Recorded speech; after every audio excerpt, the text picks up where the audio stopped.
दोस्तों, रूस ने भारत को ट्रांसफर की ऐसी टेक्नोलॉजी अब भारत में बनेगा। दुनिया का सबसे ताकतवर फाइटर जेट जिसे मार गिराना हो जाएगा। नामुमकिन भारत और रूस की दोस्ती ने एक ही झटके में अमेरिका के बादशाह को खत्म कर दिया। जहां रूस की किसी देश के साथ ज्यादा दिनों तक टिकती नहीं दोस्ती, वही भारत ने तोड़ डाले इतिहास के सारे रिकॉर्ड। दोस्तों, भारत के प्राइम मिनिस्टर नरेंद्र मोदी रूस का क्या दौरा कर लिए। यहाँ तो पश्चिमी देशों में भूचाल आ गया है। इन देशों को कांटों की तरह चुभ रहे हैं मोदी जी। और यही नहीं, कुछ देशों ने मोदी और पुतिन की दोस्ती को लेकर उंगलियां भी उठाना शुरू कर दिए हैं। इसमें सबसे ज्यादा मिर्ची चीन को लग रही है। दरअसल चीन ने इन दोनों देशों की दोस्ती पर भड़काऊ बयान दिया है कि इन दोनों के रिश्ते बस कुछ ही दिनों के लिए ही है। फिर वही कहानी, कभी इधर बमबारी कभी उधर बमबारी जैसा यूक्रेन के साथ हो रहा है। यानी चीन हर संभव भारत और रूस की दोस्ती के बीच दरार डालने की कोशिश कर रहा है।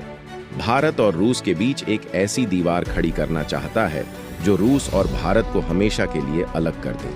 लेकिन आपको बता दें कि चीन के भड़काऊ बयान से भारत को कुछ भी फर्क नहीं पड़ा। भारत में चीन के द्वारा खड़े किए गए इस दीवार के नींव को ही उखाड़ कर फेंक दिया, ताकि दोस्ती के बीच में कोई अपने भड़काऊ बयानों से दीवार खड़ी ना कर सके। दोस्तों, भारत और रूस एक साथ होकर इन सभी देशों का भूत निकालने वाले हैं। दरअसल दोस्तों, पिछले 2.5 सालों में रूस के खिलाफ जो भी एक्शन लिए गए, जो भी सैंक्शन लगाए गए, रूस को नुकसान पहुंचाने के लिए, रूस को गिराने के लिए उसे सिर्फ एक सिग्नेचर से डिस्ट्रॉय किया जा चुका है। उनकी सारी स्ट्रेटजी एक झटके में भारत और रूस ने मिलकर फेल कर दी है। जी हां, बता दें कि पश्चिमी देशों को मिर्ची इस बात की लग रही है कि रूस ने भारत के साथ इतने मजबूत रिश्ते क्यों बना लिए। रूस ने हमसे तो कभी इतनी मजबूत रिश्ते नहीं बने, तो फिर इस भारत के साथ इतना क्यों खुल मिल रहा रस। मोस्टली रस किसी भी देश को टेक्नोलॉजी ट्रांसफर करता ही नहीं है, तो भारत ने रूस को ऐसा क्या मंत्र फूंक दिया है जो रस टेक्नोलॉजी ट्रांसफर ही नहीं कर रहा है। साथ ही साथ भारत में आकर दुनिया का सबसे ताकतवर फाइटर जेट भी बनाने के लिए तैयार हो गया है। तो दोस्तों, पूरी खबर क्या है, सबूत के साथ इस वीडियो में मैं आपको बताऊंगा।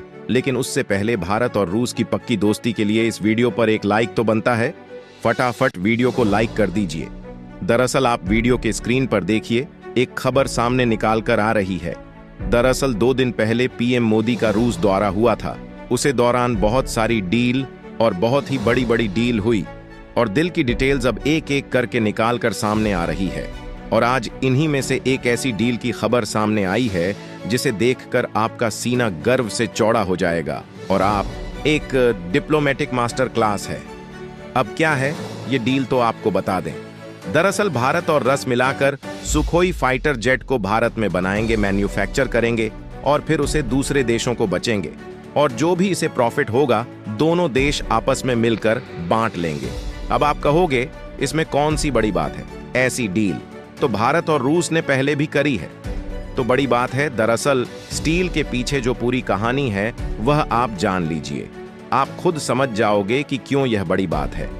कहानी यह है कि पिछले 2.5 सालों में जब से रूस यूक्रेन युद्ध शुरू हुआ है, जब से रूस के जो वेपन एक्सपोर्ट है वह लगातार डिक्रीज हो रहे हैं, और रूस जो कभी दुनिया का दूसरा सबसे बड़ा वेपन एक्सपोर्ट करने वाला देश हुआ करता था, वह अब चीन से भी पीछे जा चुका है, और बताया जा रहा है कि बहुत ही जल्द वह टॉप 5 से भी बाहर हो जाएगा। और उसका मेन कारण है रूस पर लगे सैंक्शन। दरअसल रस पर इतने सैंक्शन लगे हैं अमेरिका, जिससे कि उसके वेपन एक्सपोर्ट गिर रहे हैं, और इसका इफेक्ट पड़ रहा है रूस की पूरी वेपन इंडस्ट्री पर। क्योंकि चाहे रूस हो, अमेरिका हो या दुनिया का कोई भी देश, सबकी सीन मजबूत बनाने का एक ही तरीका होता है, फिर उन्हें बेचते हैं। दूसरे देशों को उससे जो कमाई होती है उसे और डेंजरस वेपन बनाते हैं। रूस का भी यही फार्मूला था। वह वेपन बेचकर मुनाफा कमाता था और उसे फिर और खतरनाक वेपन बनाकर अपनी सेवा को मजबूत बनाता था।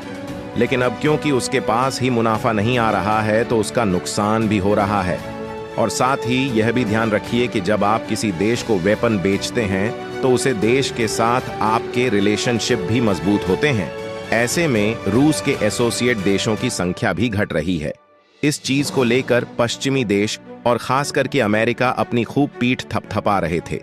क्योंकि उन्हें लग रहा था कि रूस, जो कि इतना बड़ा मार्केट में प्लेयर है वेपन बेचने का, हम उसे मार्केट से बाहर कर रहे हैं, जिससे कि रूस का नुकसान तो हो ही रहा है, रूस कमजोर भी हो रहा है, और साथ ही जो देश पहले रूस से वेपन खरीदते थे अब वह हमसे वेपन खरीद रहे हैं। लेकिन अब हाल ही में पीएम मोदी के रूस दौरे पर दोनों कंट्री के बीच में ऐसी खूब डील हुई है जिसके तहत भारत के अंदर रूस अपने वेपन मैन्युफैक्चर करेगा और भारत के हाथों में टेक्नोलॉजी भी ट्रांसफर करेगा। अब यहाँ पर सबसे बड़ा सवाल यह है कि इसके बदले में भारत को क्या मिलेगा। तो दोस्तों आपको बता दें, जो वेपन बेकार करेंगे उसका जो मुनाफा होगा उसमें भारत की हिस्सेदारी होगी, साथ ही जो वेपन रस बनाएगा उसकी फुल टेक्नोलॉजी भारत को मिलेगी और इसकी शुरुआत होगी रूस के Su-3 फाइटर जेट से। आपको बता दूं कि ऑलरेडी भारत की हाल कंपनी Su-30 को भारत में मैन्युफैक्चर करती है, इंडियन एयर फोर्स को उसे देती है।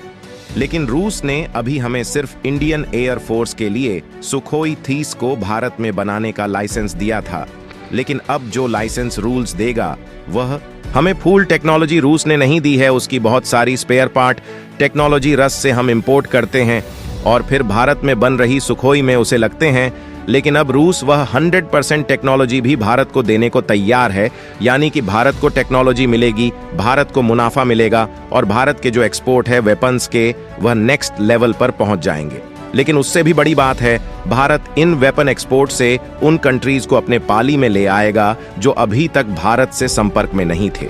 यानी कि जब आप किसी देश को हथियार एक्सपोर्ट करते हैं, मान लीजिए हम इंडोनेशिया को सुखोई 30 बेच रहे हैं, इसके अलावा कुछ और बड़े वेपन हैं जो रूस भारत में बनाकर भारत से इंडोनेशिया को बिक रहा है, तो इससे भारत को फायदा यह तो होगा ही कि पैसा वगैरह हमें मिलेगा, हमारे एक्सपोर्ट बढ़ेंगे।